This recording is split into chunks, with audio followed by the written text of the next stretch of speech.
Selamat datang Pak Yan Parmenas. Ini solidaritas masyarakat adat kuat sekali.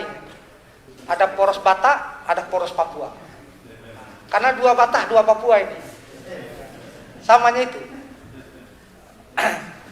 Untuk mempersingkat jalannya rapat atas izin anggota, kesempatan kami berikan kepada tim ahli untuk memaparkan hasil penyempurnaan atas draft RUU tentang masyarakat hukum adat. Kepada Mas Agung dan teman-teman kami persilakan. Baik. Terima kasih pimpinan. Bismillahirrahmanirrahim. Assalamualaikum warahmatullahi wabarakatuh. Yang kami hormati pimpinan Badan Legislasi sekaligus Ketua Panja, dan yang kami hormati anggota Badan Legislasi, dan yang kami hormati Bapak Sulaiman selaku pengusul dari rancangan undang-undang masyarakat hukum adat beserta tim, dan kawan-kawan semua, rekan-rekan yang berbahagia. Sesuai dengan penugasan dari hasil rapat panja terakhir bahwa kami diminta untuk menyempurnakan draft RUU masyarakat hukum adat, sekaligus sebagaimana tugas utama dari Balik melakukan harmonisasi, dan juga bersama dengan tim dari pengusul kami telah melakukan beberapa kali pertemuan, sehingga sebagaimana apa yang telah Bapak dan Ibu terima melalui Sekretariat Badan Legislasi adalah draft RUU masyarakat hukum adat hasil dari harmonisasi. Bapak dan Ibu yang kami hormati, izinkan kami akan menyampaikan norma-norma substansi. Jadi perubahan-perubahan norma substansi dari usulan awal dari pengusul. Yang pertama adalah perbaikan terhadap rumusan konsideran menimbang. Konsideran menimbang kami perbaiki di huruf A, huruf B, dan huruf C. Kami akan sampaikan yang pertama A, bahwa negara mengakui dan menghormati kesatuan masyarakat hukum adat beserta hak tradisionalnya sepanjang masih hidup dan sesuai dengan perkembangan masyarakat dan prinsip negara kesatuan Republik Indonesia berdasarkan Pancasila, Undang-Undang Dasar Negara Republik Indonesia tahun 1945 dan Bhinneka Tunggal Ika. B, bahwa pengakuan, perlindungan, dan pemberdayaan masyarakat hukum adat belum dilaksanakan secara optimal, terutama dalam melaksanakan budaya dan hak wilayah yang bersifat komunal, baik hak atas tanah, wilayah, dan sumber daya alam yang diperoleh secara turun-temurun maupun yang diperoleh melalui mekanisme lain yang sah menurut hukum adat setempat. Dan konsideran C, bahwa belum optimalnya pengakuan, perlindungan, dan pemberdayaan masyarakat hukum adat mengakibatkan belum tercapainya kesejahteraan dan pelestarian hak tradisional, budaya, serta adat istiadat yang beraneka ragam dari kesatuan masyarakat hukum adat. Lalu yang perbaikan substansi kedua, perbaikan definisi dari ketentuan umum definisi wilayah adat yang terdapat di pasal 1 angka 6. Wilayah adat adalah satu kesatuan berupa tanah, satu kesatuan wilayah berupa tanah, hutan, perairan beserta sumber daya alam baik yang di atasnya maupun yang terkandung di dalamnya, yang diperoleh secara turun-temurun dan memiliki batas-batas tertentu yang digunakan untuk memenuhi kebutuhan hidup masyarakat hukum adat. Lalu yang ketiga, kami tambahkan definisi tanah ulayat, karena frasa tanah ulayat ini banyak diulang di draft rancangan undang-undang. Kami cantumkan di pasal 1 angka 7. Tanah ulayat adalah bidang tanah yang di atasnya terdapat hak ulayat dari suatu masyarakat hukum adat tertentu. Lalu selanjutnya yang keempat, perbaikan definisi dari hak ulayat, dari frasa hak ulayat sebagaimana terdapat di pasal 1 angka 8. Hak ulayat adalah hak masyarakat hukum adat yang bersifat komunal untuk menguasai, memanfaatkan, dan melestarikan wilayah adatnya beserta sumber daya alam di atasnya maupun yang terkandung di dalamnya sesuai dengan hukum adat dan ketentuan peraturan undang-undangan. Lalu selanjutnya kami menambahkan asas keberagaman sebagai salah satu asas dari rancangan undang-undang masyarakat hukum adat sebagaimana terdapat di dalam pasal 2. Asas keberagaman kami jelaskan di penjelasan pasal. Yang dimaksud dengan asas keberagaman adalah pengakuan, pelindungan, dan pemberdayaan masyarakat hukum adat dilaksanakan melalui penghormatan dan pemeliharaan perbedaan suku bangsa, ras, agama, dan kepercayaan serta sistem nilai yang berlaku di masyarakat adat, namun dengan tetap mengindahkan sistem nilai bersama dalam kehidupan berbangsa dan bernegara. Lalu substansi selanjutnya kami tambahkan tujuan pengakuan, perlindungan, dan pemberdayaan masyarakat adat melengkapi tujuan yang sudah ada dalam rancangan undang-undang. Sebagaimana terdapat dalam pasal 3 huruf F, tujuan dari masyarakat hukum adat, pengakuan, perlindungan, dan masyarakat hukum adat yang F menjadikan masyarakat adat sebagai penerima manfaat dari pengelolaan dan pemanfaatan sumber daya alam, sumber daya genetik, dan pengetahuan tradisional. Lalu Bapak dan Ibu, di pasal 5 sebagaimana masukan dari anggota sekaligus juga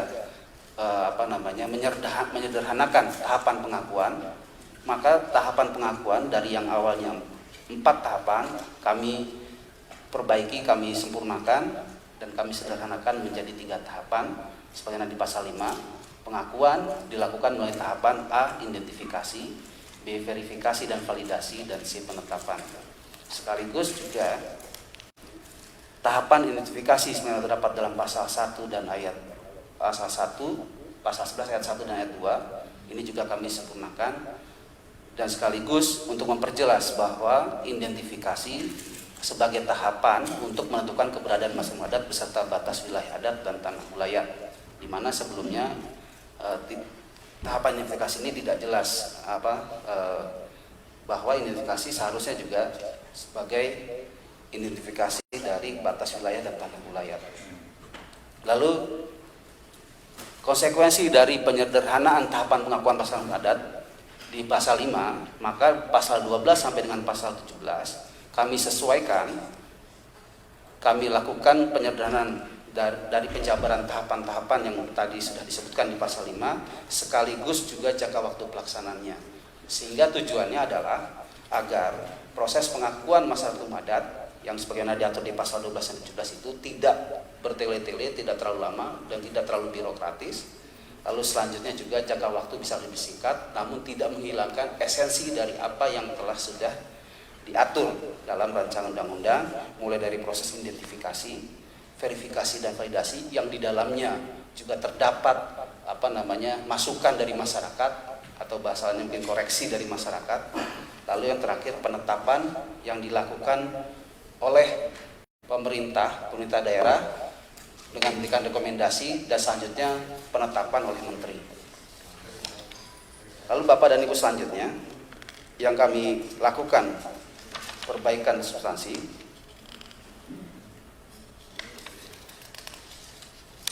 yaitu terhadap pasal 18 ayat 3 dan ayat 4. Kami menambahkan unsur pemerintah daerah dalam kepanitiaan evaluasi masyarakat hukum adat, dan di pasal 18 ini juga kami atur jangka waktu evaluasi pertama dilakukan 10 tahun setelah masyarakat hukum adat ditetapkan, dan berikutnya akan dievaluasi kembali setiap 5 tahun. Jadi di rancangan undang-undang versi pengusul sebelumnya itu pemerintah daerah tidak dimasukkan sebagai unsur dari kepanitiaan evaluasi. Padahal dalam proses pengakuan di awal, pemerintah daerah merupakan unsur yang juga memberikan atau menjadi unsur dalam proses dalam panitia pengakuan masyarakat hukum adat. Dan juga hasil dari rapat sebelumnya yang jangka waktu evaluasi selama 10 tahun, maka kami sempurnakan 10 tahun untuk tahap pertama, evaluasi pertama, lalu untuk selanjutnya 5 tahun, sehingga dengan harapan masyarakat adat ini bisa benar-benar terbina ya dan terpantau oleh pemerintah, dan bisa segera teratasi apabila dalam prosesnya ternyata ada permasalahan-permasalahan yang bisa mengakibatkan hapusnya atau punahnya masyarakat adat tersebut. Lalu perbaikan substansi yang nomor 11 kami sampaikan ke Bapak dan Ibu yang terhormat pada pasal 19 ayat 4. Kami tambahkan di pasal 19 terkait pengalihan tanah ulayat menjadi tanah negara karena hapusnya masyarakat hukum adat tidak menghilangkan hak pengelolaan dan pemanfaatan tanah ulayat oleh anggota masyarakat hukum adat sesuai dengan kearifan lokal. Jadi dalam pasal 19 ini mengatur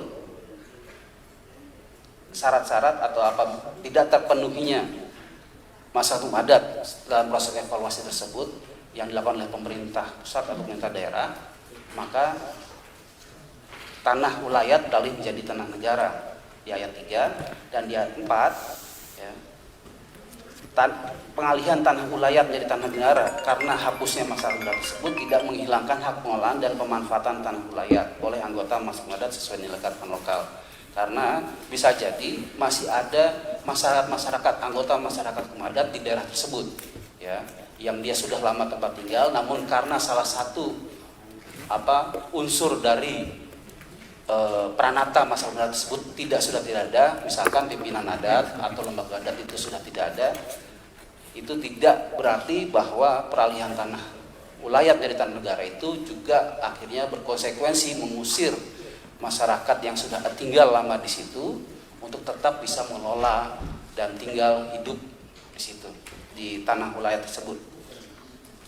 Lalu poin selanjutnya, perbaikan pada pasal 28 ayat 2. Pasal 28 ayat 2 terkait dengan hak menganut dan menjalankan sistem kepercayaan dari masyarakat adat. Jadi sebelumnya pasal 28 ini hanya terdiri dari satu norma. Lalu kami tambahkan agar tidak terjadi permasalahan atau konflik selanjutnya di masyarakat atau di negara kita. Pasal 28 kami atur berbunyi ayat 1, masyarakat hukum adat berhak menganut dan menjalankan sistem kepercayaan, upacara spiritual dan ritual yang diwarisi dari leluhurnya.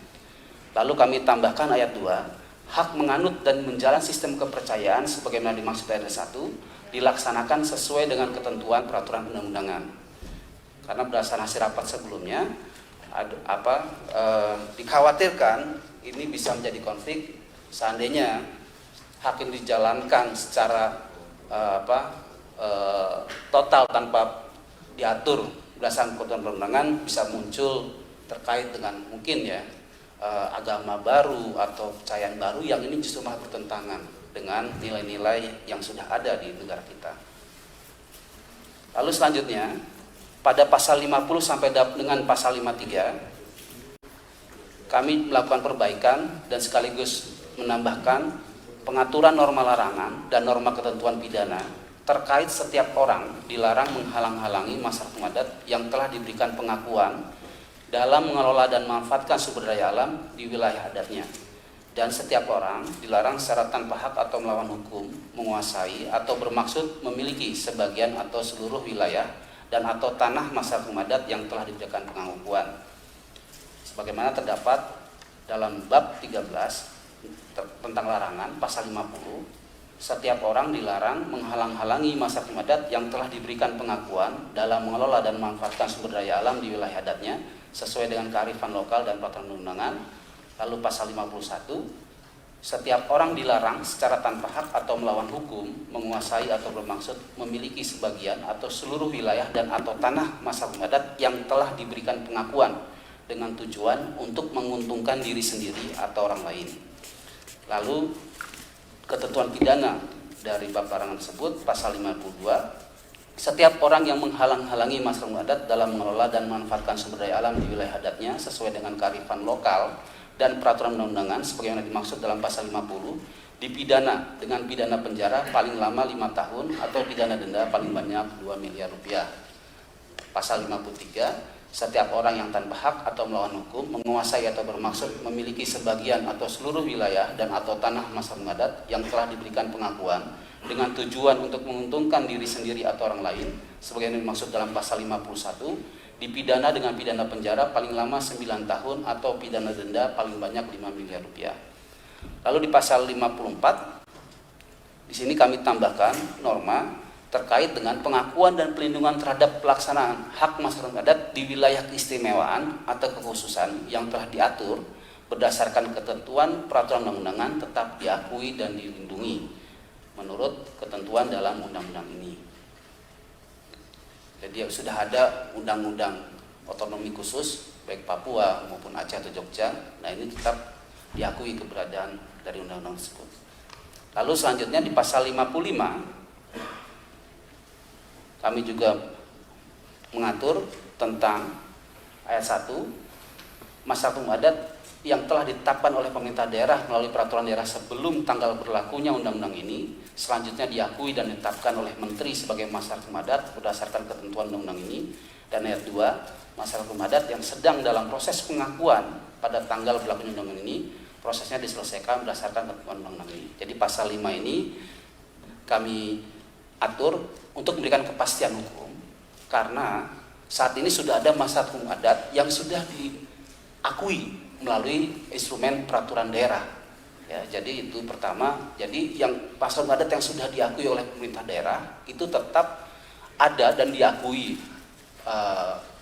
perdanya, pengakuannya oleh Pemda. Lalu selanjutnya dari Pemda tersebut tinggal merekomendasikan atau ditetapkan oleh Menteri sebagaimana yang ada di undang-undang ini. Dan begitu juga masyarakat adat yang sedang dalam proses. Karena berdasarkan data yang kami dapatkan saat ini juga beberapa Pemda sedang melakukan proses penyusunan raperda terhadap masyarakat adat di beberapa daerah. Nah, ini juga sedang proses dan selanjutnya untuk dengan kepastian hukum proses yang sedang berlangsung tersebut diselesaikan berdasarkan undang-undang ini. Demikian Bapak dan Ibu norma-norma substansi yang telah kami lakukan perbaikan, penyempurnaan dan sekaligus beberapa penambahan. Selanjutnya kami sampaikan kepada Panja untuk diambil keputusan sekaligus juga apabila masih ada masukan-masukan. Terima kasih banyak. Assalamualaikum warahmatullahi wabarakatuh. Waalaikumsalam warahmatullahi wabarakatuh. Terima kasih Mas Agung dan teman-teman tim ahli telah mendengarkan paparannya. Kesempatan selanjutnya kita berikan kepada pengusul rancangan undang-undang untuk menyampaikan tanggapan dan pandangannya. Silahkan Kakak Sulaiman ya.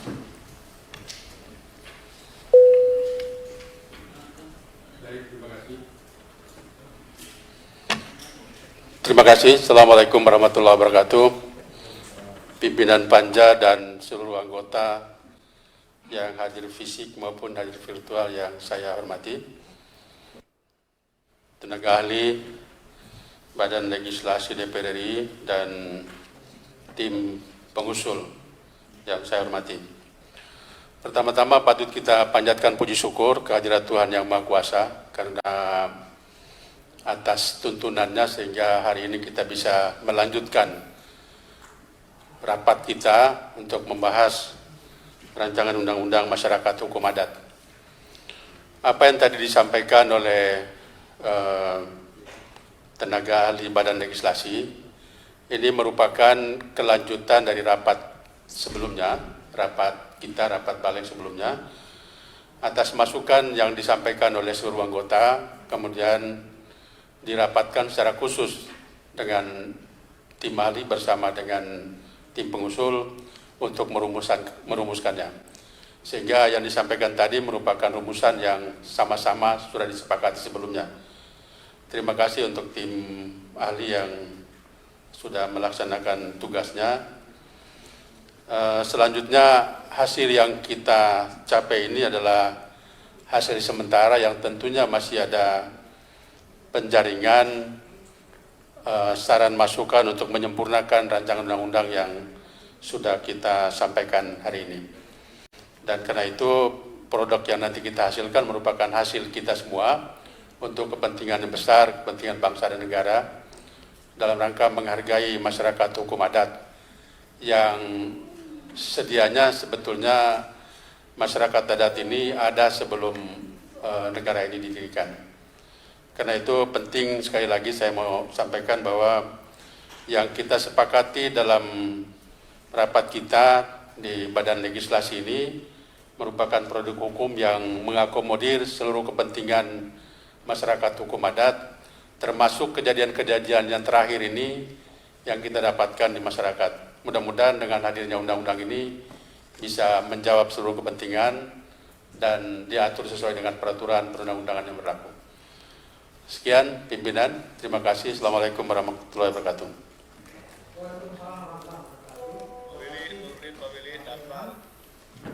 Terima kasih Pak Sulaiman. Kesempatan selanjutnya kita berikan pada anggota Panja. Untuk pertama kita berikan kepada Ibu Bapak yang hadir secara fisik dulu ya. Habis itu baru kepada Ibu Bapak yang hadir secara virtual. Tapi sebelumnya saya sapa dulu Pak Nurdin. Selamat pagi Pak Nurdin, menjelang siang. Sehat terus Pak Nurdin. Ya. Silahkan Bang Hinca dulu. Secara kedatangan tadi Pak Yan Parmenas atau Pak Hendrik, ada Bu Sondang Tampu Bolon, ada bapaknya Dilan. Papanya Dilan atau papanya Milia? Oh, papanya Milia. Ini papanya Milia datang sama Pak Zulfikar yang hadir fisik. Nanti silakan Ya, Bang Hinca dulu. Terima kasih pimpinan. Bapak dan Ibu anggota Panja, khususnya di Balek, baik yang fisik maupun teman-teman yang virtual. Assalamualaikum warahmatullahi wabarakatuh. Salam sejahtera untuk kita. Biar terasa adatnya, saya sebut Horas. Horas. Ini adat Batak, adat juga ini. Pertama-tama saya ingin menyampaikan terima kasih kepada rekan yang terhormat pengusul yang sudah mengerjakan ini. Kedua, kepada teman-teman tim ahli yang sudah melakukan harmonisasi dan membulatkan, dan akan segera kita lanjut lagi untuk tahap-tahap berikutnya. Sebuah undang-undang yang dinantikan setelah Republik yang kita cintai ini berusia 75 tahun. Saya berharap ini bisa akan selesai pada waktunya dan tidak perlu sampai 100 tahun Indonesia merdeka baru kita mengakui masyarakat hukum adat ini lewat undang-undang. Meskipun lebih dahulu ada masyarakat hukum adat, barulah negeri tercinta ini ada. Tanpa bermaksud mengurangi semangat yang sudah disiapkan oleh tim ahli maupun pengusul yang memberikan harmonisasi dan mencoba membulatkan ini, izinkan saya memberikan catatan yang penting sebagai berikut.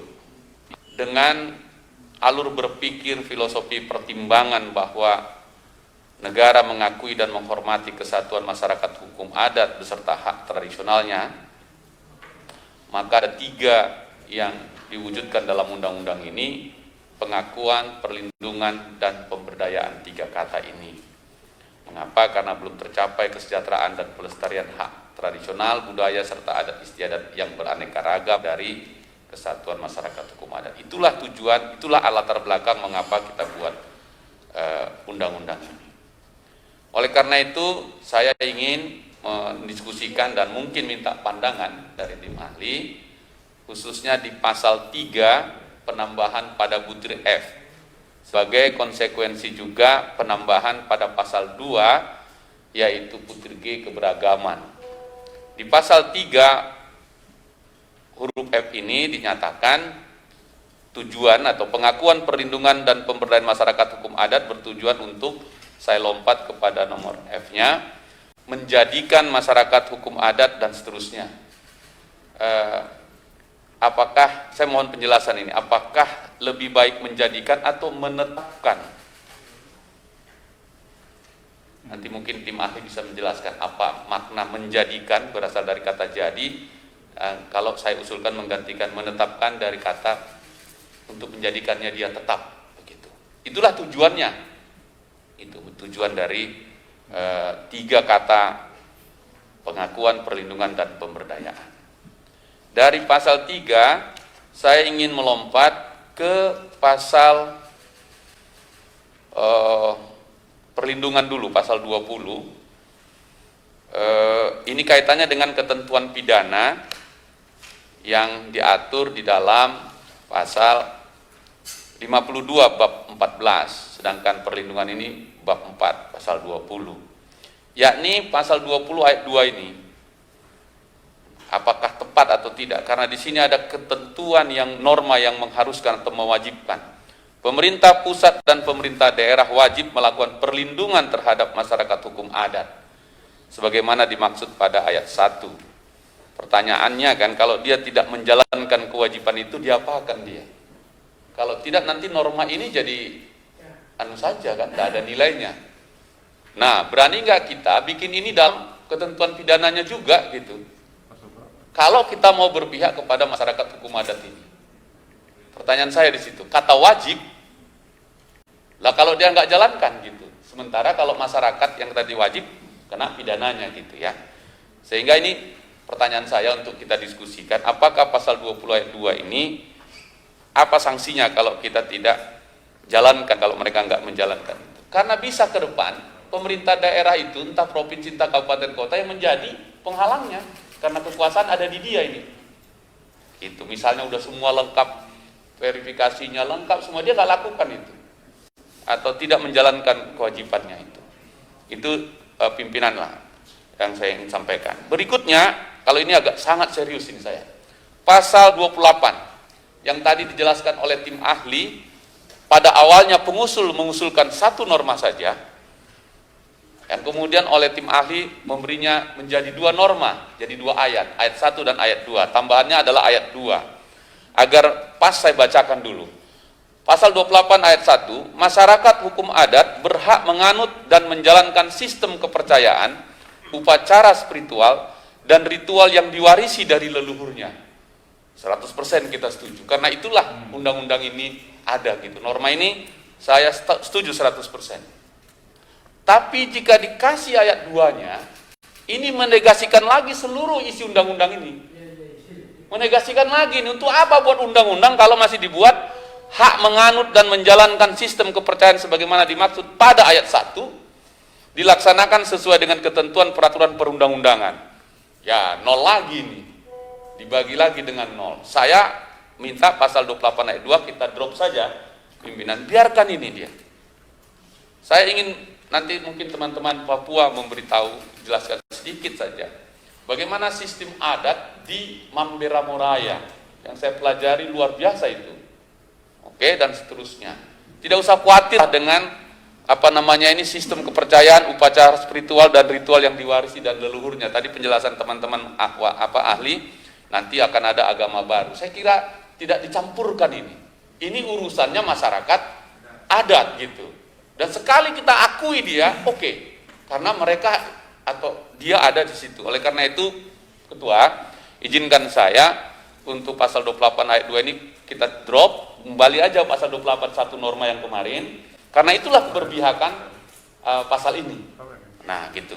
Apalagi Mahkamah Konstitusi kemarin kan sudah memutuskan, teman-teman, saudara-saudara kita, warga negara yang punya aliran kepercayaan boleh mencantumkannya di dalam KTP-nya. Jadi sudah clear di situ menurut saya. Saya bisa mengerti kalau misalnya belakangan ini ada yang heboh-heboh ini ya.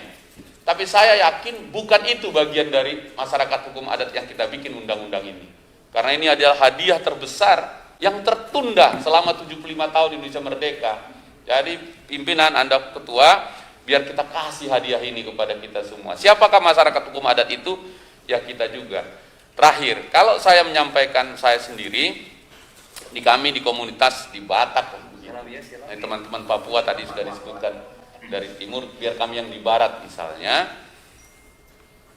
masih hidup dimanapun, di kota besar dimanapun kami masih menjalankan itu.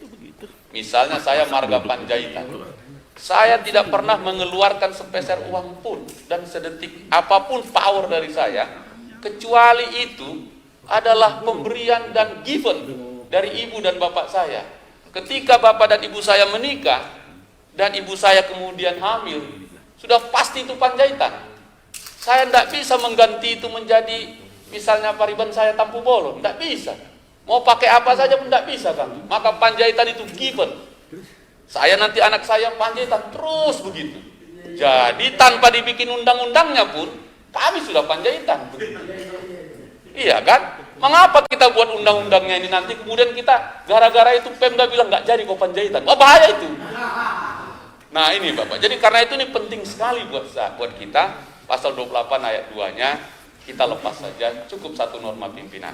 Namun demikian, izinkan saya, Hicap Panjaitan dari fraksi Partai Demokrat, mengapresiasi dan menghormati ini dan menjadi bagian dari kita semua wakil rakyat di sini untuk mewujudkan undang-undang masyarakat hukum adat ini sebagai hadiah terbaik, hadiah yang lama tertunda bagi seluruh masyarakat Indonesia. Sebab bagi saya Indonesia itu bentuk tunggal dari kata Nusantara. Dan Nusantara itu adalah bentuk jamak dari kata Indonesia. Dan masyarakat hukum adat adalah filosofinya. Kan begitu.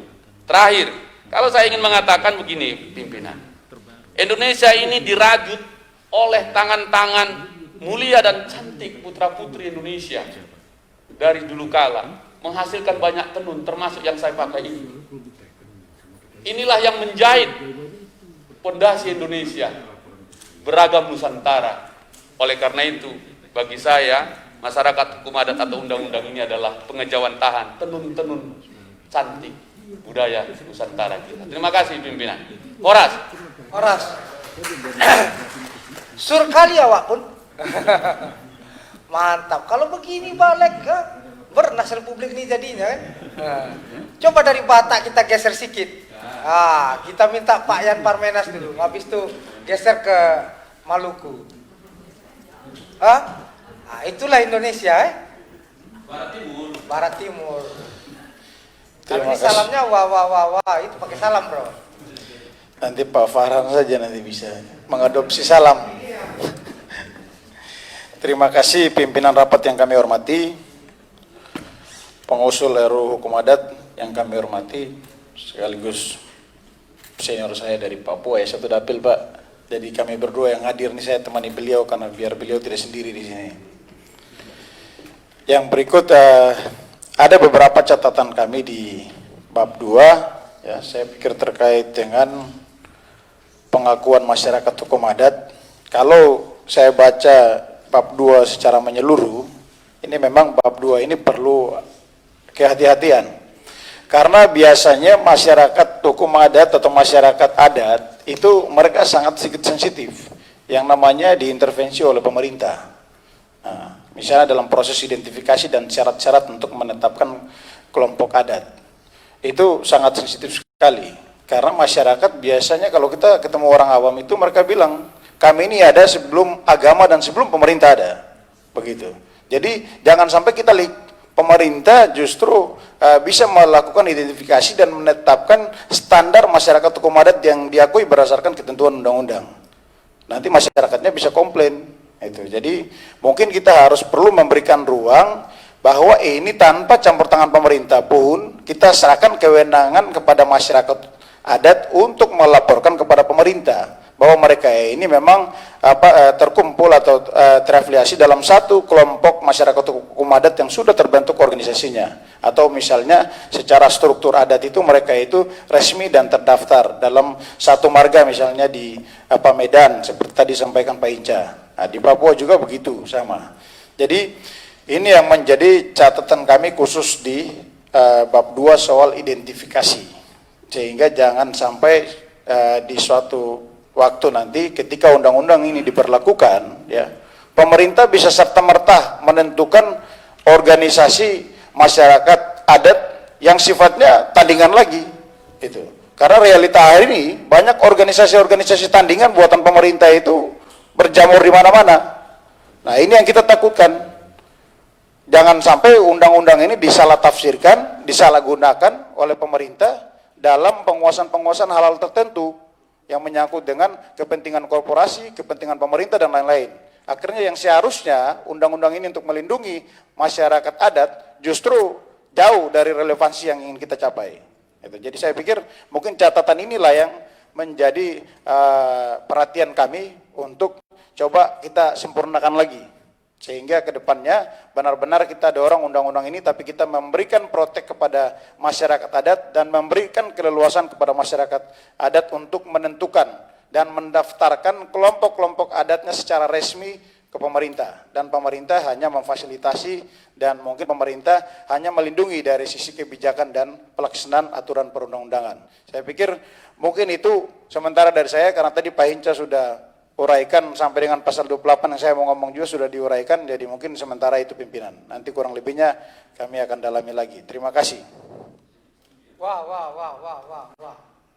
Gak pakai salam, tadi pakai horas. Kakak Hendrik kah? Ada yang mau ditambahkan? Baik, terima kasih pimpinan, teman-teman anggota Panja dan pengusul yang saya hormati. Memang kami juga punya catatan terkait pasal 28, pasal yang tadi dikomentari oleh senior saya Pak Hinca Panjaitan. Yang pertama itu adalah ada tambahan kata sistem di ayat 1 terhadap kepercayaan upacara spiritual dan ritual yang diwarisi dari leluhurnya. Menurut kami, kepercayaan upacara ritual dan upacara spiritual dan ritual itu sesuatu yang fakta, yang faktual.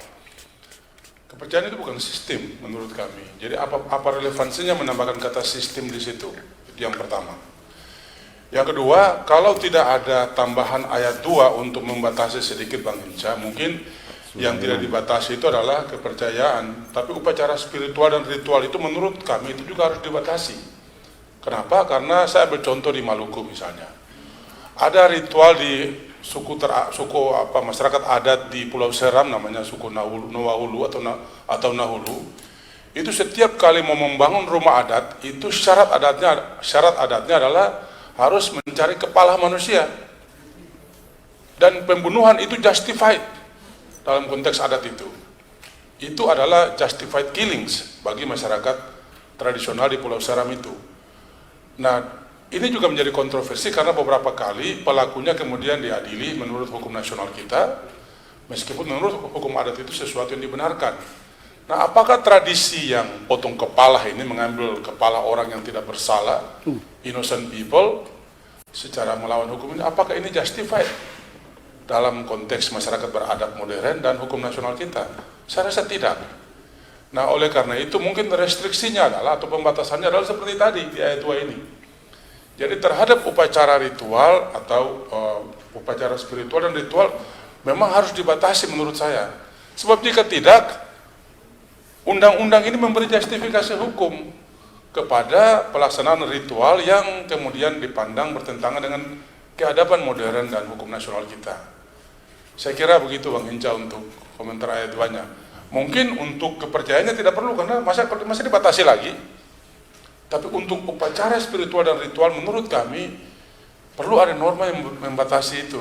Kalau tidak, ini nanti praktek-praktek yang seperti saya contohkan tadi itu akan berlangsung terus karena pijakan hukumnya mereka temukan di undang-undang ini.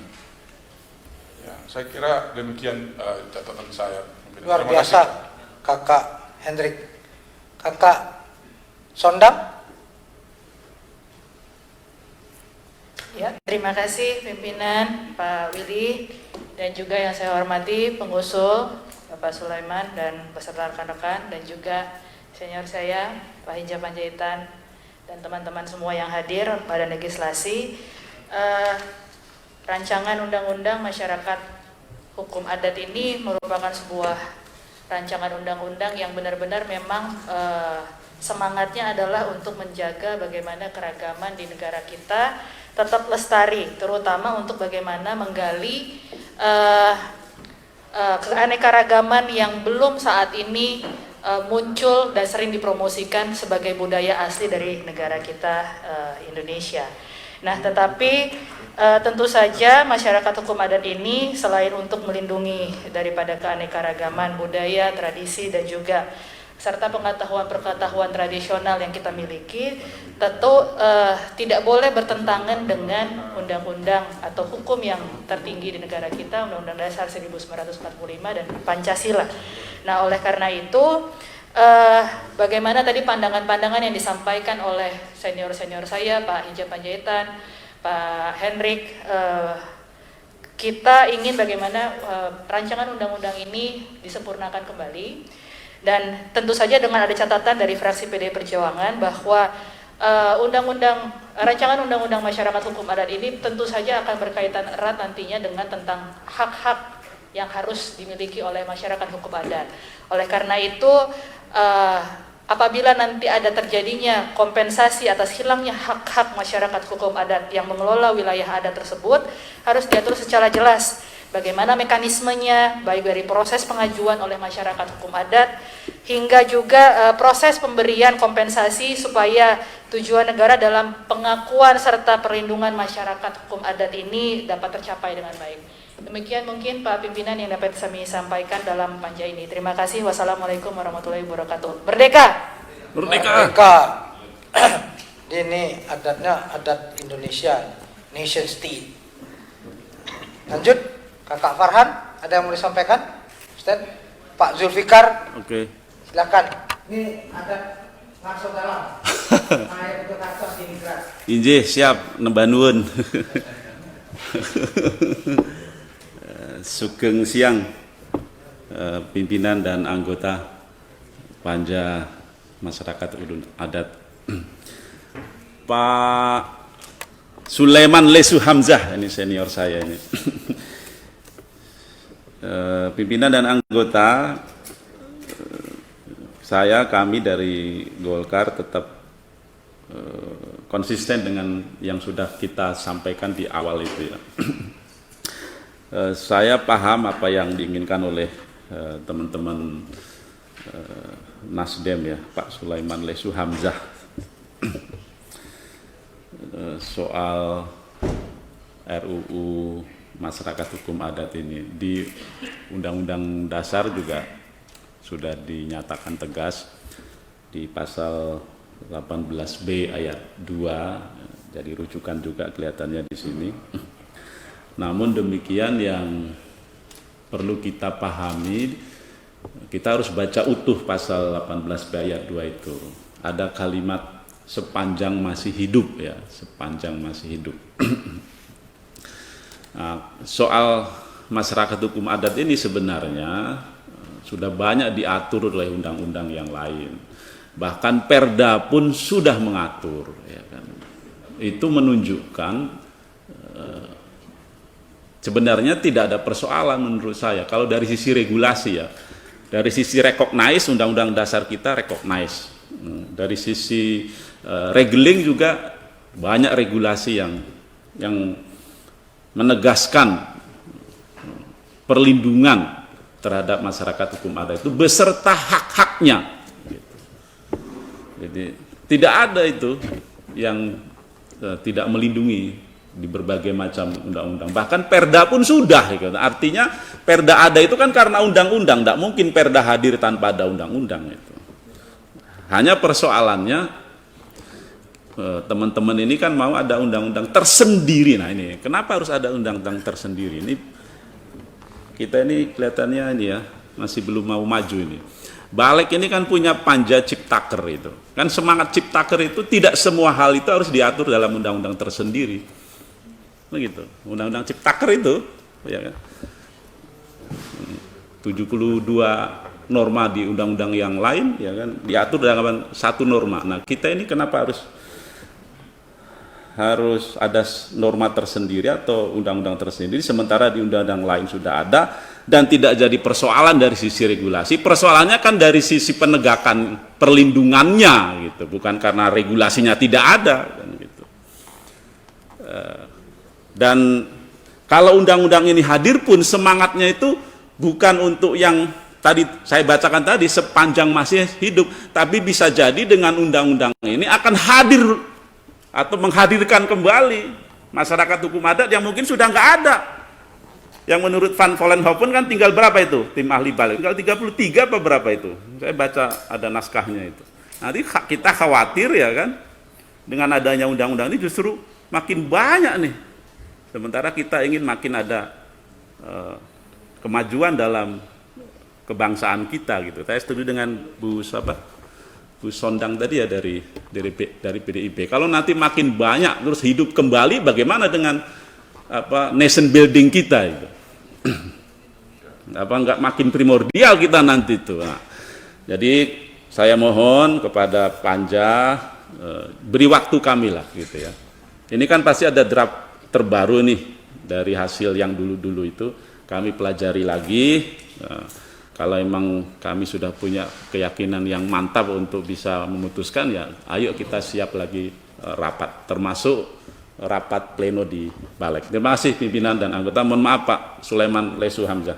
Assalamualaikum warahmatullahi wabarakatuh. Terima kasih Pak Zulfikar. Pak Supratman, selamat datang, silakan. Baik, terima kasih Pak Ketua Panja. Saya ingat betul bahwa RUU Masyarakat Hukum Adat ini di periode kita yang lalu ya, ini sudah menjadi usul inisiatif kita. Jadi sebenarnya kalau kita pahami semangat RUU ini kenapa penting, ini sebenarnya adalah soal hak-hak keperdataan. Di samping apa yang saya ikuti tadi, semua teman-teman membicarakan, Bang Hinca, kemudian Pak Yan, kemudian Pak Hendrik, dan yang lain-lain. Kelahiran Undang-Undang Masyarakat Hukum Adat ini urgensinya penting sekali lagi kalau kita lihat menyangkut soal konflik-konflik agraria yang tidak pernah selesai. Kenapa itu terjadi?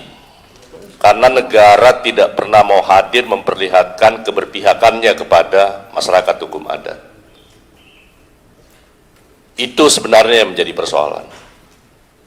Bagi kita di parlemen, dengan melahirkan ini, persoalan jadi atau tidak itu urusan kedua.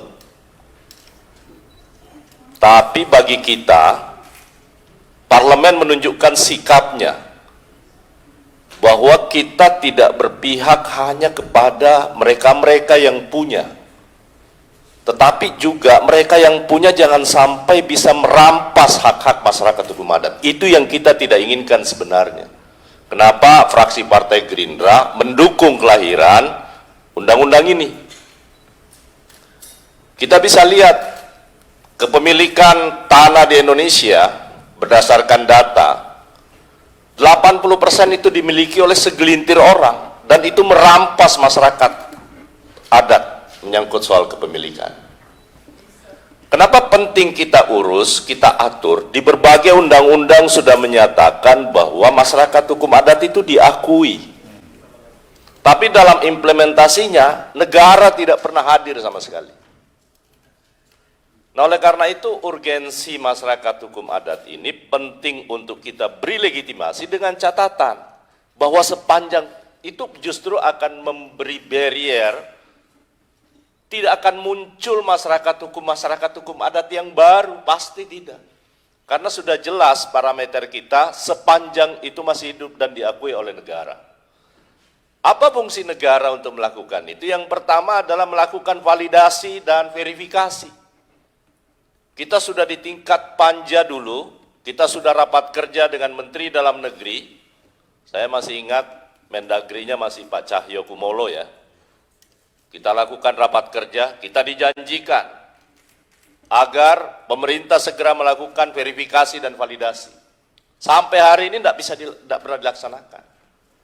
Itu artinya bahwa pemerintah memang tidak punya itikat baik untuk mewujudkan sebuah masyarakat hukum adat menyangkut soal hak-haknya. Nah, bagi kita di parlemen, ini keberpihakan. Kita tidak bisa paksa pemerintah, itu urusan pemerintah. Tapi bagi kita di parlemen, ini penting. Kita membahas undang-undang, berbagai macam undang-undang, investasi, penanaman modal, cipta kerja. Di Ciptaker pun juga ada, tapi tidak jelas betul bagaimana proses pengakuan itu, proses validasi dan verifikasinya seperti apa. Itu nggak pernah ada, nggak pernah tuntas. Kalau boleh saya katakan, itu lip service saja. Nah, oleh karena itu, mohon ya, saya juga tidak memaksakan ini kepada, tapi ini sikap fraksi kami menyatakan bahwa ini penting untuk kita wujudkan. Nah, oleh karena itu kita tidak mungkin memaksakan sikap fraksi kita masing-masing soal ini. Tapi yang pasti bagi kita, kenapa ini penting sekali lagi tadi itu, konflik agraria itu harus segera kita akhiri. Salah satunya dengan cara pengakuan terhadap memang yang betul-betul masih ada ya. Masih real.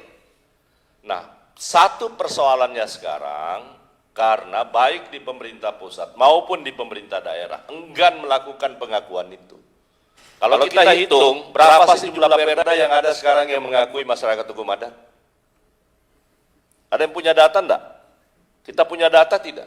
Saya yakin sangat kecil. Kenapa? Karena itu tabrakan berbagai kepentingan. Karena masalahnya ini kan, yang kedua kita buat berinnya, masyarakat hukum adat, saya yakin tidak akan mungkin menghambat proses investasi. Saya yakin dan percaya.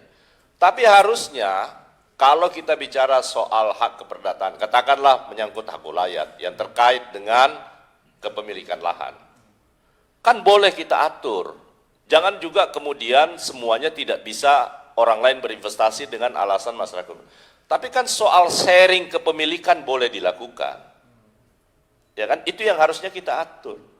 Katakan ada wilayah pertambangan, di dalamnya lokasinya itu mencakup kawasan wilayah masyarakat hukum adat, baik dari sisi kepemilikan lahan dan lain-lain sebagainya.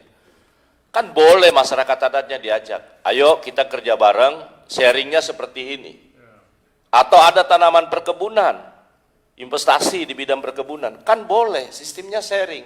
Mereka diajak. Kalau selama ini kan tidak seperti itu.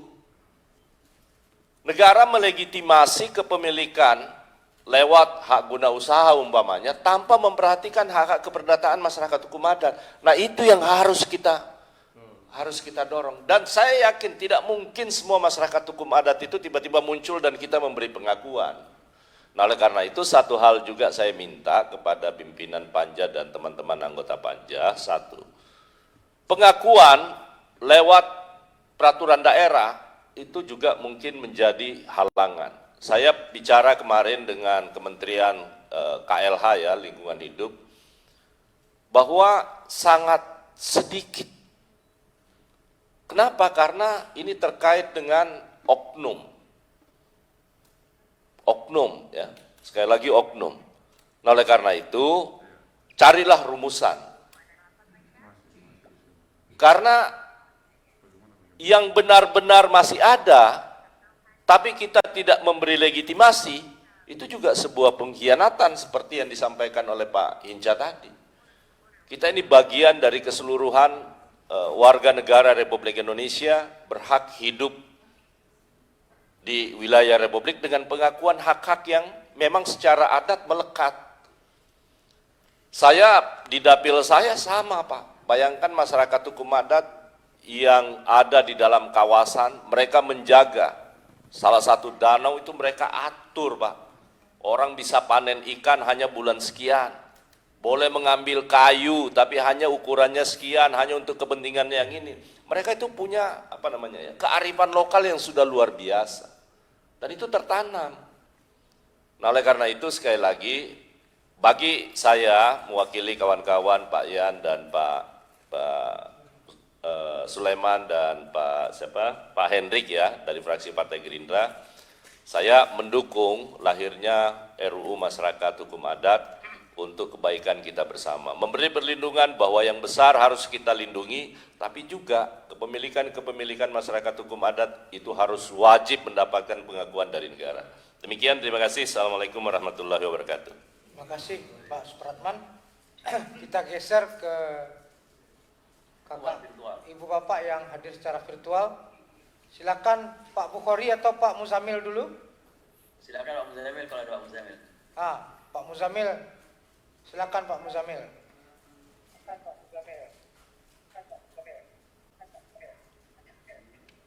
Ya, makasih pimpinan. Pak Bukhari mau bicara atau saya?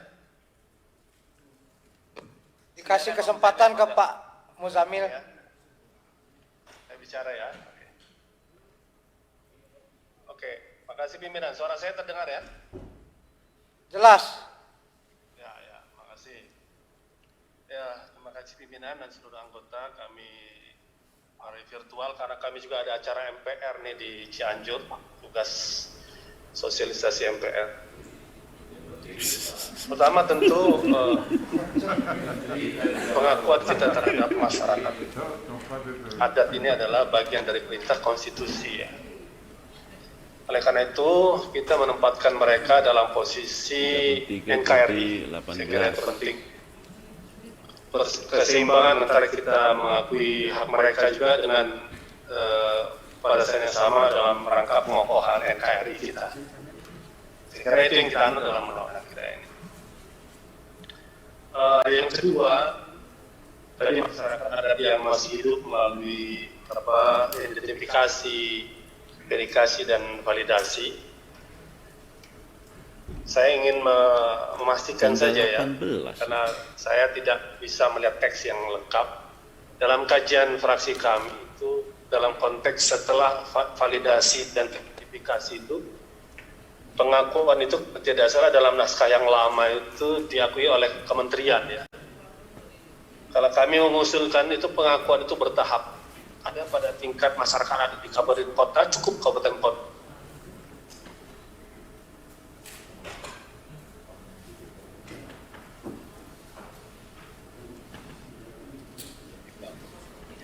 Putus, Pak.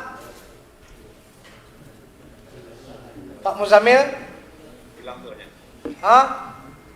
Susah sinyal di Cianjur kelihatan?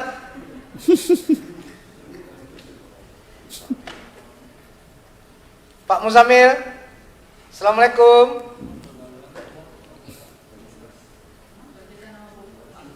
Coba kita lanjut Pak Bukhari. Pak Bukhari, halo, halo.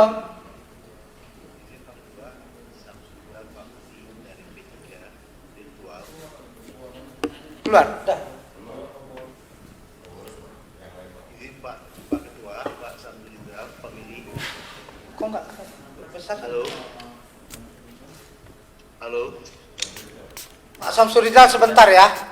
Yang mulai nyambung lagi. Bentar, ini kita tunggu fraksi PKS dulu. Kita lagi coba telepati nih. Silakan Pak Bukhari aja. Kalau nggak masuk suara. Pak Muzamil keluar suaranya itu. Keluar ya? Ya, ini keluar Pak Oke, Muzamil. lanjut ya. Lanjut Pak, lanjut. Oke, yang kedua tadi saya katakan pengakuannya itu adalah setelah verifikasi validasi, maka berjenjang tuh ya.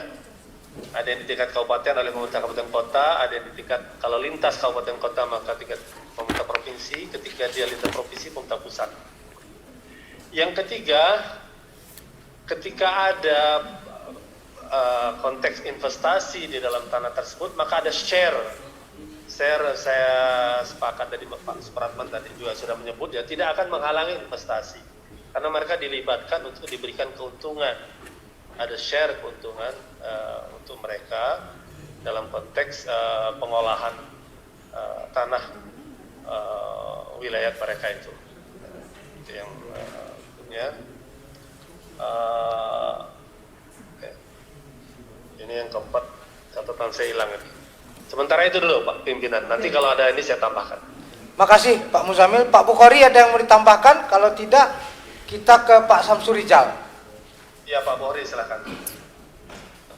Ya, terima kasih Pak Willy, Bapak Ibu sekalian yang saya hormati. Jadi sedikit saja tambahan dari PKS. Tadi disampaikan oleh Pak Hinca dan juga Pak Hendrik dan teman-teman yang lain. Saya kira memang hak untuk meyakini satu agama atau kepercayaan tertentu adalah hak asasi. Tetapi dalam pasal 28 ayat 2 itu kemudian kenapa tercantum? Saya kira itu kita mengacu kepada keputusan MK ya. Karena keputusan MK itu pada tahun 2016 terkait dengan masalah undang-undang kependudukan kalau tidak salah itu sudah mengakomodasi, sudah mengatur masalah itu, sehingga saya kira tidak perlu kita perdebatkan, sehingga itu pencantuman ayat 2 saya kira mengatur. Saya kira itu Pak Willy yang saya tambahkan. Makasih Pak Ustadz Bukhari, udah siap-siap khutbah Jumat katanya. Betul Pak. Keren, kita mau dengar khutbah Bapak juga nih. Tapi kita ke Pak Samsurizal dulu. Pak Samsurizal kelihatannya di TVRI ini. Khutbah TVRI Pak ya. Silakan Pak Samsurizal. Ya, siap. Habis ini Pak Rahmat Muhajirin. Terima kasih Bapak Pimpinan. Izinkan menyampaikan sedikit saja menjelang sholat Jumat ini. Agak kepepet sedikit. Saya ingin mengangkat bagaimana kasus soal perebutan lahan di tanah milik hukum adat atau masyarakat hukum adat ini terjadi baru beberapa hari yang lalu atau seminggu yang lalu barangkali kalau mau sebutkan.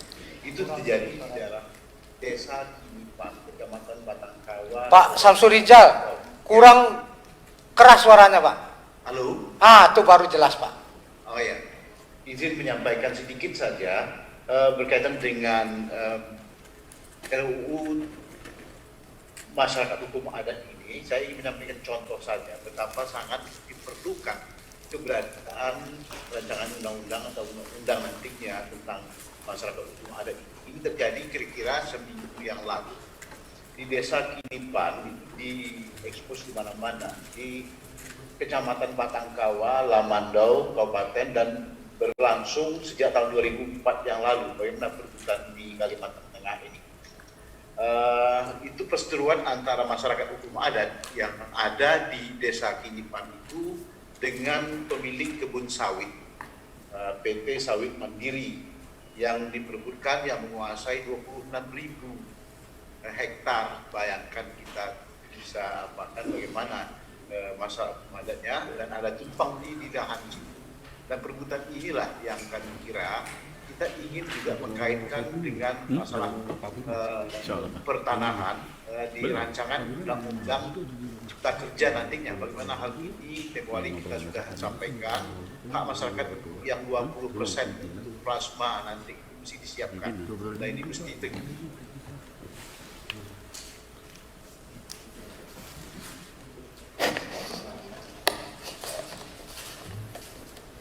bahwasanya perlu keberadaan rancangan atau undang-undang masyarakat hukum adat ini, sebagaimana yang disampaikan tadi oleh Ketua Balik kita, Pak Dr. Supratman, bagaimana kita sangat mendukung keberadaan rancangan hukum adat ini untuk kita angkat menjadi undang-undang masyarakat hukum adat yang ada di Indonesia. Contoh kasus dari itu yang sedang berlaku, yakni perebutan lahan yang pihak pemilik kebun sawit itu menguasai lahan sebanyak 26.000, dan itu termasuk di dalamnya lahan milik masyarakat hukum adat di desa Kinipan tersebut. Memang tidak terjadi benturan fisik, tapi hampir saja kalau tidak ada orang yang dituakan di sana, yang kita tahu persis bagaimana hal itu berkembang di medsos, dan itu dapat kita jadikan sebagai acuan untuk pertimbangan untuk mewujudkan peran hukum adat ini, rancangan undang-undangnya. Saya kira demikian Pak Ketua, terima kasih atas kesempatan itu dari kami dari P3. Assalamualaikum warahmatullahi wabarakatuh. Terima kasih Pak Samsul Rijal. Kita ke Pak Rahmat Muhajirin, habis itu ke Bu Nur Hadifah ya, karena PKB nih juga harus bicara. Silakan Pak Rahmat. Anggota balik, anggota balik yang kami hormati, baik yang hadir virtual maupun yang hadir fisik. Ya. Selamat siang, assalamualaikum warahmatullahi wabarakatuh. Perihal frase setiap orang pimpinan, yaitu mulai dari pasal 50, pasal 51, pasal 52, pasal 53, itu alangkah baiknya juga diperjelas, dimasukkan dalam ketentuan umum, karena di sini yang dimaksud setiap orang itu siapa, padahal di dalam RUU ini itu banyak sekali yang berkaitan di dalam terlaksananya pengakuan, perlindungan, dan pemberdayaan masyarakat hukum adat ini. Tadi juga yang disampaikan Pak Ija kaitannya juga dengan pasal 20, yaitu pemerintah pusat dan pemerintah daerah, karena banyak yang kaitan di sini, antara lain memang orang per orang, bisa juga nanti oknum lembaga adat, bisa juga tadi yang disampaikan mungkin oknum pemerintah daerah atau oknum pemerintah pusat. Jadi mau diperjelas bahwa setiap orang ini nanti yang harus dilakukan itu siapa. Sementara itu pimpinan dari kami. Assalamualaikum warahmatullahi wabarakatuh. Waalaikumsalam. Terima kasih Pak Rahmat. Terakhir Bu Nur, silahkan Bu Nur. Terima kasih pimpinan. Assalamualaikum warahmatullahi wabarakatuh. Terkait RUU hukum adat ini, memang penting sekali kita untuk melindungi hak-hak dari masyarakat adat kita yang semakin hari semakin hilang, terutama hak-hak pertanahannya gitu, hak pertanahannya. Cuman memang dalam RUU ini harus lebih jelas, karena jangan sampai mengganggu undang-undang yang di atasnya, undang-undang dasar misalnya. Tadi yang disebutkan ada kalau mau bikin harus ada kepala manusia, tentunya kan ini juga bertentangan dengan hak asasi. Nah ini perlu dikelirkan, dan batasan-batasan itu juga perlu karena saya rasa setiap warga negara ini mempunyai adat sendiri-sendiri, sehingga bagaimana adat yang satu tidak mengganggu adat yang lain, tapi juga tidak saling merasa dirinya yang paling benar gitu. Jadi bagi saya, di mana bumi dipijak, di situ langit dijunjung, dan harus dihargai hak-haknya itu sangat perlu. Mungkin itu dari saya mendukung adanya undang-undang hukum adat ini dengan catatan tidak boleh bertentangan dengan hak-hak asasi manusia. Karena apapun, apalagi saudara kita yang masih ada di daerah-daerah yang cukup terpencil ini sungguh sangat perlu dilindungi hak-haknya. Saya beberapa kali misalnya datang ke Papua, ke Maluku, daerah Ambon itu saya hampir cukup jelajah, termasuk Papua Barat. Saya masih sangat prihatin, saya sangat prihatin terhadap perlindungan masyarakat yang ada di sana. Maka perlu juga kita membuat RUU ini untuk melindungi masyarakat kita, saudara kita yang ada di sana itu. Mungkin itu sementara, mohon maaf saya sedang di jalan sehingga belum sempat mengkaji pasal per pasal, dan mungkin nanti dalam harmonisasi saya sebenarnya tadi pengen hadir fisik, tapi karena sudah ada janji dengan yang lain saya tidak bisa hadir fisik. Mantap, Bu Nur. Di mana bumi dipijak di sana langit dijunjung. Pan? Iya, di mana bumi dipijak di sana langit. Dalam? Top. Mantap, Bu Nur. Langit dijunjung, Bu, supaya nggak jatuh. Iya. Inilah Pak Ustadz Bukhari olah-olah toh. Iya, di mana bumi dipijak di situ langit dijunjung, dan insya Allah tidak akan ada pertumpahan, persengketaan manakala filsafat itu kita gunakan dengan baik dan benar. Makasih Bu Nur. Yang penting tidak mencampuri akidah masing-masing. Terima kasih. Assalamualaikum warahmatullahi wabarakatuh. Waalaikumsalam warahmatullahi wabarakatuh. Pak Gus Pardikaus ada? Nurdin, Pak. Pak Nurdin, oke. Silakan Pak Nurdin. Baik, terima kasih Pak Ketua yang bijak. Ketua besar harus dikasih. Assalamualaikum warahmatullahi wabarakatuh. Waalaikumsalam. Kalau bahasa adat saya Sampurasun. Maaf saya hadir ritual, Pak. Tapi dari penjelasan tadi, pertama-tama saya ingin memberikan apresiasi kepada pengusul dan TA yang sudah menjadikan ini. Mudah-mudahan RU ini jadi, Pak, karena periode yang lalu tidak jadi itu. Saya ingin mengkritisi saja, Pak, yang kaitan dengan pengakuan dan perlindungan. Kaitannya dengan pasal 19. Yaitu apabila masyarakat adat itu setelah diverifikasi, dievaluasi, tidak memenuhi persyaratan, sehingga tanahnya dikuasai oleh negara, tanah ulayat nih Pak. Kemudian itu pengalihan tanah ulayat menjadi tanah negara, sebagaimana dimaksud pada ayat 3, tidak menghilangkan hak pengelolaan dan pemanfaatan tanah ulayat oleh anggota masyarakat adat sesuai dengan nilai kearifan lokal. Nah, ini yang pengakuan dan perlindungan pada mereka itu yang ingin saya harapkan penjelasan. Karena ternyata dalam prakteknya banyak tanah-tanah yang sudah dikuasai negara diserahkan kepada perusahaan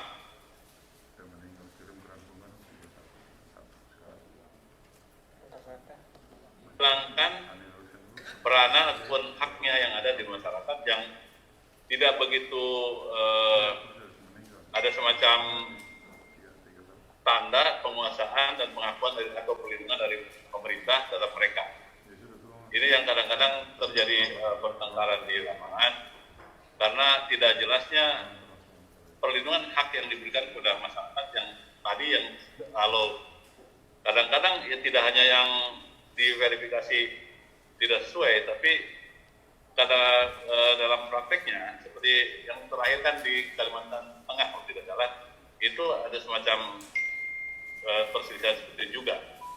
Jadi mohon dalam kaitan dengan penjelasannya, walaupun di situ dikatakan bahwa pengelolaan itu sesuai dengan kearifan lokal dengan tidak dengan tujuan komersial,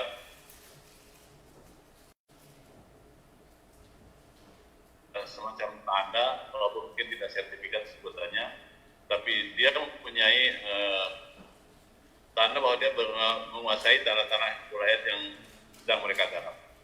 Saya kira itu, Pak.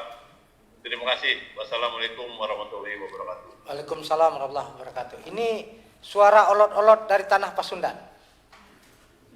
Ya. Ya Pak Nurdin ya. Luar biasa Pak Nurdin. Baik Pak, ya betul. Sampurasun. Saya undang lagi terakhir Pak Gus Pardi Gaus dari fraksi Partai Amanat Nasional. Ada? Pak Gus Pardi? Udah keluar, oke. PAN yang lain ada? Oke, kalau tidak ada, hadirin yang berbahagia, sebelum kami menutup rapat ini, semua pandangan, masukan dari pengusul dan anggota Panja Badan Legislasi akan menjadi bahan penyempurnaan RUU tentang masyarakat hukum adat. Perlu kami sampaikan, periode sebelumnya ini sudah sampai pada pembicaraan tingkat 1, sudah melakukan raker dengan Mendagri, tapi periodenya putus di tengah jalan, artinya sebelumnya sudah progres tapi terputus karena periodisasi. Jangan sampai kemudian kita juga mundur gitu. Nah, itu saja mungkin. Demikian rapat Panja pada hari ini. Semoga Tuhan nanti sebelum kami menutup rapat Panja ini jam 14.00 kita akan mengadakan rapat pleno pengambilan keputusan terhadap rancangan undang-undang masyarakat hukum adat ini. Kami undang lagi ibu bapak semua jam 14.00. Demikian acara rapat Panja pada hari ini. Semoga Tuhan ya nanti perbaikan habis ini langsung ya Pak, tim ahli habis ini distribusi langsung Pak. Pimpinan rapat mohon izin. Pimpinan rapat sebelum tutup izin sedikit saja. Masukan buat pimpinan dan tenaga ahli ya. Yang tadi menjadi catatan kami soal identifikasi, validasi dan verifikasi itu mohon perhatikan benar karena pasal-pasal yang mengatur itu ya. Ini pengalaman ya di Papua itu sengketa-sengketa lahan itu kadang terjadi duplikasi, bahkan terjadi manipulasi baik secara administrasi, data dan juga bahkan kelompok-kelompok tertentu pun juga bisa diciptakan oleh penguasa di daerah. Itu apalagi proses politik dan demokrasi kita yang sangat terbuka rentang menciptakan sekat-sekat di masyarakat. Jadi harapan kami supaya undang-undang ini bisa mengakomodir antara kepentingan pemerintah dan kepentingan masyarakat adat. Dan pada prinsipnya kami mendukung dengan catatan tadi sehingga tidak terjadi konflik di kemudian hari. Terima kasih. Terima kasih Pak Yan. Demikianlah kita tutup rapat ini dan kita lanjutkan nanti pleno. Terima kasih. Halo. Halo? Ya Pak Willy sedikit Pak Willy. Siapa ini? Bukhari Pak Willy. Gimana Pak Ustadz? Menyempurnakan tadi yang disampaikan Pak Muzamil karena masih sangat umum terkait dengan national interest ya.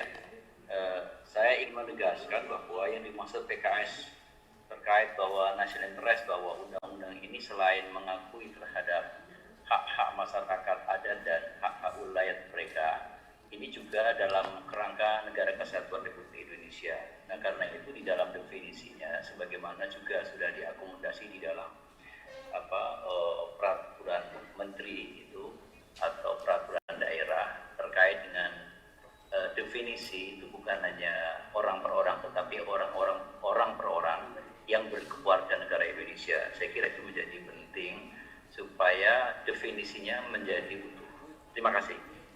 Terima kasih Pak Bukhari. Saya minta teman-teman TA mencatat betul dan mencermati benar poin-poin apa yang menjadi masukan dari anggota Panja pada siang hari ini. Sekian, terima kasih. Wabillahi taufiq wal hidayah. Wassalamualaikum warahmatullahi wabarakatuh. Waalaikumsalam.